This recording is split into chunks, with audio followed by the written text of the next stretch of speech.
We're joined today by Karim Megji. He is the owner of several Los Angeles-based restaurants, including Wood and Water in Sherman Oaks and the Gallery in Westlake Village. Karim, where are you right now? Right now I'm in Sherman Oaks in our little storage closet because I know we needed a quiet space. So in Sherman Oaks, getting ready to open up for takeout orders in the next few minutes. And so the phone might actually ring a few times, but I can probably silence the one in the office. So, all right. Well, it's just part of the biz. Can you tell us a bit about your restaurants? Yeah, so both of them, one's in Westlake Village, which is more of a older bedroom community, and one's in Sherman Oaks, which is kind of runs the gambit between young and old. We just trying to aim to do new American cuisine, which is pretty much means we can do whatever we want. So having Indian heritage, but being born here, it's kind of like a blending of the two cultures in the food, as well as my family having some roots in East Africa. So really giving people a take on familiar foods that they've had before. And why the suburbs of Los Angeles? I grew up in Calabasas and Westlake, so an opportunity arose out there for the Gallery, and that was the first restaurant. That was about 5.5 years ago, and as that continued, we looked to go out more towards the city and stumbled upon this location in Sherman Oaks that really seemed like it could use our style of food and restaurant and just kind of ambiance. I don't know how familiar you are with the area, but it definitely needed a little bit of change and update in the food scene. A lot of bars and burgers, but just needed a little revamping. And how are the two restaurants different in terms of the cuisine? They're pretty similar. If you walk into one versus the other, the style is a little bit different. Westlake is a little more, I'd say, steakhousey. We do jazz on Fridays and Saturdays, or used to do jazz on Fridays and Saturdays. And Sherman Oaks is a little younger and livelier, a little louder. But a lot of our regular customers from Westlake have come into Wood and Water not knowing it's us and then kind of being shocked. So even though a lot of the food is similar, the vibe of the two are different. So kind of gives people two different experiences. What's your favorite food in both of them? I mean, honestly, whatever they're making in the back of the house that day. So they make some great burritos and tacos, but if I'm ordering from the menu, the rack of lamb is great. All right. When I get back up there, I'm gonna try it out. We want to talk a little bit about the current state of the world and the impact it's having on businesses like yours, the restaurant business. So when it first became clear that restaurants were going to have to shut down as places to dine in, what were some of the first thoughts that went through your mind? Well, even before that Sunday where Garcetti kind of mandated that we close for dine-in service, we started feeling the effects that the Thursday before. That day when the stock market took a big dip and everything seemed to kind of be put in perspective and be real, that's when that night it kind of just like, we did 40% of what a normal Thursday is, where the days prior, we're actually pretty busy. I don't know if people had the feeling of like, all right, last meal out, last time getting drinks, let's go out before S hits the fan. But just throughout that weekend up until that Sunday, it was just kind of putting everything in perspective of, wow, this is real, this is a health concern, and survival of the business is obviously important, but survival of the people we love is important as well. I mean, that's the main thing here. So when that mandate happened, we really had no idea what to do. We were in uncharted waters, basically resorting to takeout, which is 1% of our sales, if that. So completely switching our business model to see what we can do to survive, basically.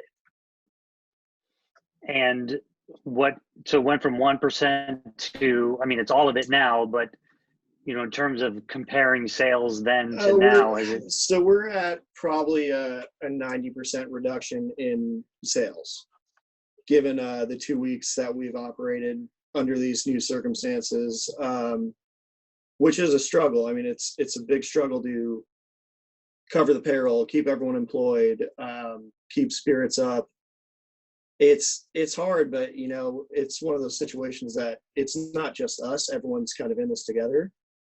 So the neighboring restaurants, us, our buddies down the street, we're all kind of talking to see what everyone's doing and see what we can do to basically make it through.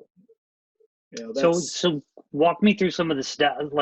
So what were some of the steps you and some of the others took in terms of how do we batten down the hatches and stay with it through this time? What were the business decisions you made basically? So we've, obviously done some promotions. Like we started a family meal for 4 people because we know it's just easier on a family to come in, pick up all the food, and have a ready-to-go meal with the salad and entree and everything, things for the kids. We started a GoFundMe page to kind of bring meals directly to hospital workers. So we're doing our first drop tomorrow at Los Robles Hospital in Thousand Oaks. And that kind of had a lot more support than I expected. So right now our page is at like $11,000 funded, where we estimated that a meal would cost $25. So in the next 2-3 weeks scheduled out, we're basically dropping off $400 or 400 meals to different hospitals around LA. So that's kind of been something that's been a little outside the box, but in terms of what we're doing in-house, it's coming up with different packages to make it convenient, sort of give the experience that we normally give when you dine in, but at your house. So last week we did a burger, fries, and a bottle of wine to go for $25, and that had a lot of success. So right now we're working on our special for the weekend to do like a 3-course with a cocktail or bottle of wine so that people can have the experience of good food at home and still having us kind of be a part of their lives. I imagine that the relaxation of rules around, takeout alcohol has helped out a bit in that regard. It's definitely helped with, our clientele has seemed to go a little bit more for the wine versus the cocktails. I think because we're in a local neighborhood, people are making cocktails at home.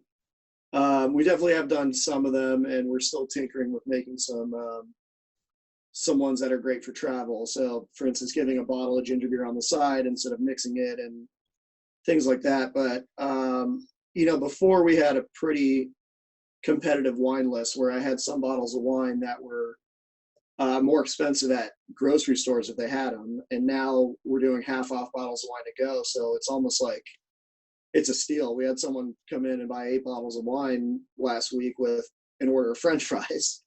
So every little thing helps, but it's, it's tough to look at big picture right now. What are some of the steps that you took? Obviously you don't have the revenue coming in.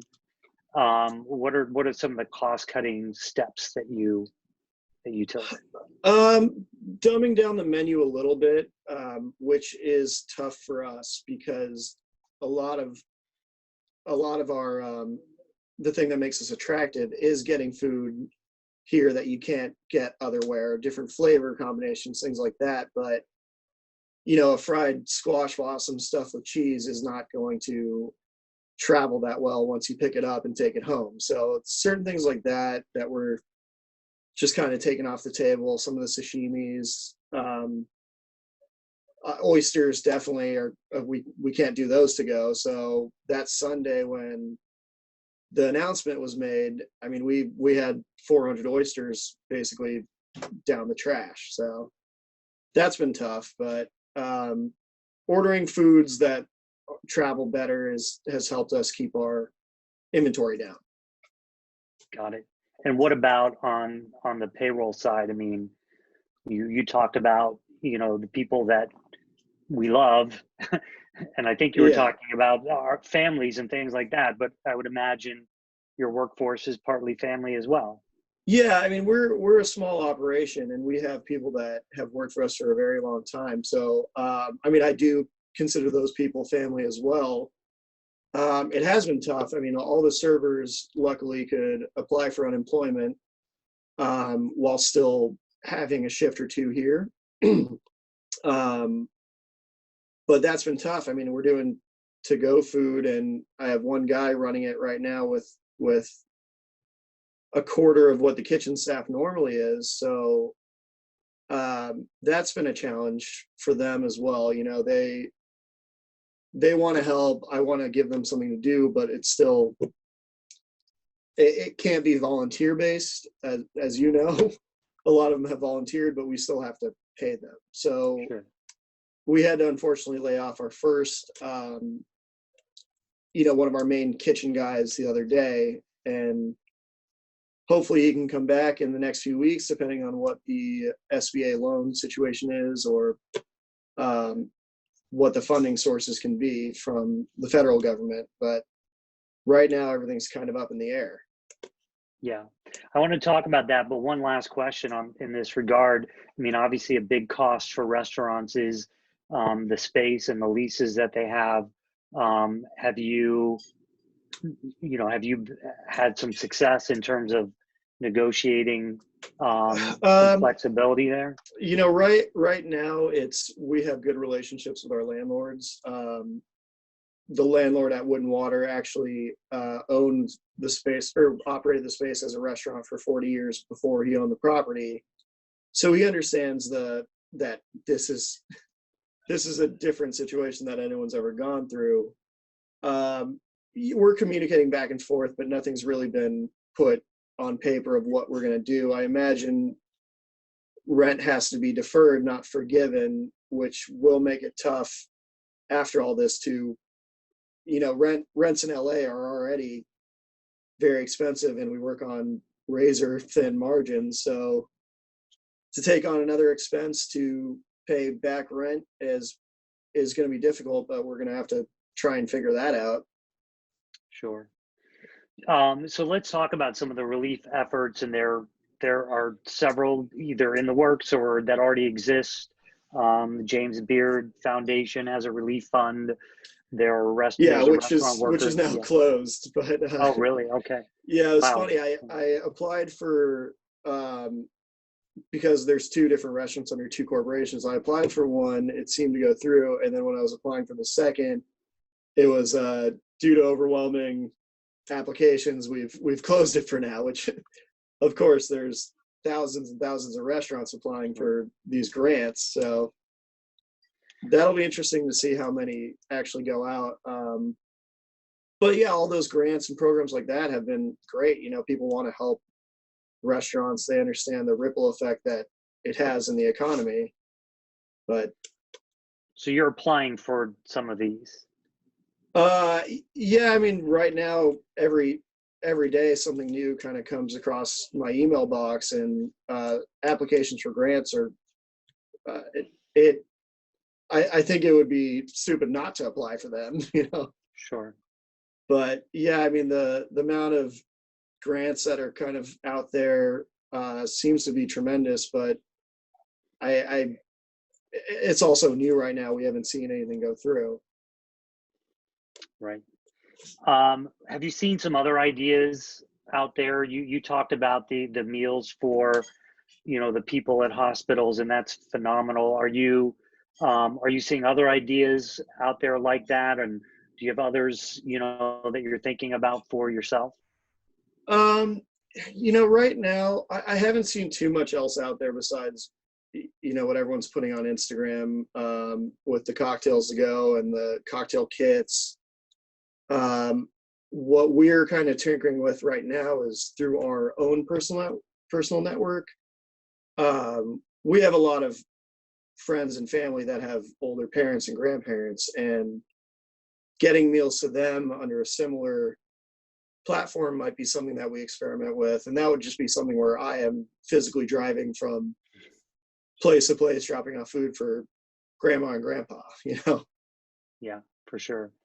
How does all this make you, like you said, restaurants operate on very thin margins, and we've heard that from several different people. How do we, when we come out of this, you start to think about, building some resilience into your business? Do you still feel optimistic about the restaurant business? And this is just a blip, or how are you looking at it? Um, I mean, yes and no. I think for us through this process, we've seen that the goodwill that we've built up with our customer base. So that's hopeful. On the business side, to incur a lot of debt before reopening just seems a little difficult to build into the business model. As is, minimum wage goes up, we have to increase prices, and you look at a menu in LA, say, okay, why am I paying $9 for French fries when a potato costs 30 cents? So I don't know if statewide everyone's going to have to increase their menu prices by 10-15%. But I don't know, we're kind of taking everything day by day. Sure. Well, right $9, now that seems very far in the future yeah, when we're done with this. So no doubt. But $9 French fries when I can get eight bottles of wine with it, that's not a bad deal. Yeah.